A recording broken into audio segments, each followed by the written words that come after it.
সুলাইমান আলাইহিসসালাম ছিলেন দাউদ আলাইহিসসালামের পুত্র। আল্লাহ তাকে শুধু নবুয়াতি দেননি, বরং এমন এক রাজত্ব দিয়েছেন যা দুনিয়ার অন্য কারো হয়নি।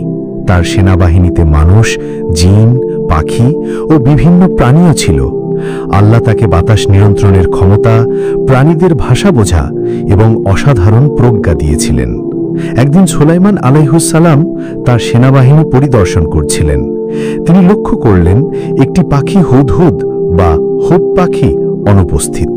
তিনি বললেন, আমি অবশ্যই তাকে কঠোর শাস্তি দেব অথবা জবাই করব, যদি না সে কোনো যৌক্তিক কারণ নিয়ে আসে।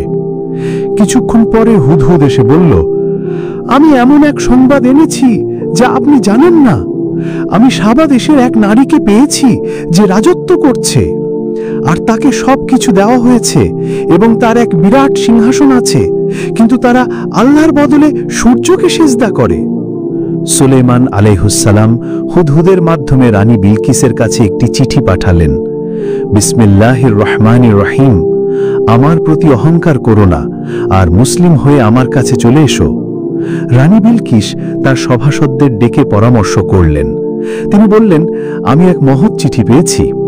সভাসদরা যুদ্ধের প্রস্তুতি নিতে চাইলেও রানী শান্তি চাইলেন এবং সুলাইমান আলাইহিসসালামকে উপহার পাঠানোর সিদ্ধান্ত নিলেন। তার উদ্দেশ্য ছিল পরীক্ষা করা, সুলাইমান কি শুধুই রাজত্ব চান নাকি সত্যিই আল্লাহর রসুল। যখন উপহার এলো, সুলাইমান আলাইহিসসালাম তা ফিরিয়ে দিলেন এবং বললেন, যা আল্লাহ আমাকে দিয়েছেন তা তোমাদের দেওয়া বস্তু থেকে অনেক উত্তম। তোমরা ফিরে যাও, আমি এমন বাহিনী নিয়ে আসব যা তোমরা মোকাবিলা করতে পারবে না। সুলাইমান আলাইহিসসালাম রানী বিলকিস আসার আগেই তার সিংহাসন আনার সিদ্ধান্ত নিলেন। এক জিন বলল, আপনি আপনার আসন থেকে ওঠার আগেই আমি তা এনে দেব। কিন্তু এক আলেম, যার কাছে আল্লাহর নামের জ্ঞান ছিল, বললেন, চোখের পলক ফেলার আগেই আমি তা এনে দেব, এবং মুহূর্তের মধ্যেই সিংহাসন হাজির হয়ে গেল। সুলাইমান আলাইহিসসালাম সিংহাসনে সামান্য পরিবর্তন আনলেন এবং রানী বিলকিস আসার পর তাকে জিজ্ঞাসা করলেন, এ কি তোমার সিংহাসনের মতো? তিনি কৌশলে বললেন, এ তো যেন একই। এতে বোঝা গেল তিনি বুদ্ধিমতী। সুলাইমান আলাইহিসসালাম তাকে আল্লাহর একত্ব সম্পর্কে দাওয়াত দিলেন।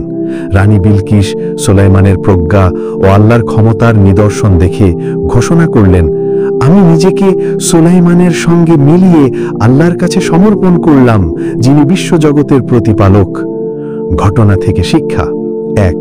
নেতৃত্বে প্রজ্ঞা। সুলাইমান আলাইহিসসালামের ধৈর্য ও বুদ্ধিমত্তা দেখায় কিভাবে সত্য পৌঁছাতে হয়। ২. ক্ষমতার সীমা। যতই ক্ষমতা থাকুক, আল্লাহর দাওয়াতই আসল। ৩. নারী নেতৃত্ব। বিলকিস ছিলেন জ্ঞানী ও কূটনৈতিক, সত্য বুঝে তা গ্রহণ করেছিলেন। ৪. আল্লাহর নিদর্শন। সিংহাসন মুহূর্তে আনা আল্লাহর ক্ষমতার প্রমাণ।